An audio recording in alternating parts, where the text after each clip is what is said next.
Rachel Green, dès le début, elle fait un truc que très peu de gens auront le courage de faire. Refuser le destin qu'on a construit pour elle. On l'a élevée pour être présentable. Papa lui achète un bateau si elle veut un poney. Elle n'a jamais eu besoin de décider quoi que ce soit. Elle devait juste sourire et épouser le bon mec. Quand elle fuit son mariage avec Barry, c'est pas un caprice, c'est une rupture sociale.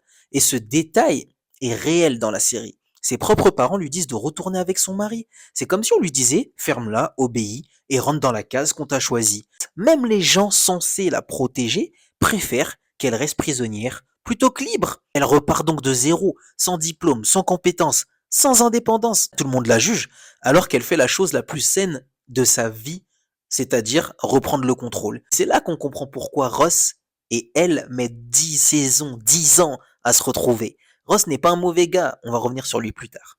Mais il est parfait pour l'ancienne Rachel, celle qui vivait pour plaire, qui se conformait, qui voulait un homme validé par ses parents. Sauf que Rachel change. Elle évolue, elle devient autonome, ambitieuse, imprévisible. Cette nouvelle femme-là, Ross a du mal à la suivre parce qu'il est tombé amoureux d'un fantasme qu'elle-même est en train de tuer. Quand elle prend confiance, quand elle devient enfin elle-même, ce ne sont pas les autres qui l'encouragent. Eux, ils flippent parce qu'une femme qui se libère, ça dérange l'ordre établi. Ça casse la logique du tu as déjà tout, de quoi te plains-tu? Parce que parfois, elle se prend des réflexions dans ce genre-là. Après, c'est une série des années 90, mais bref. Rachel Green, ce n'est pas la jolie fille du groupe. C'est la preuve que le vrai courage, parfois, c'est juste de dire je ne serai plus ce que vous attendez de moi.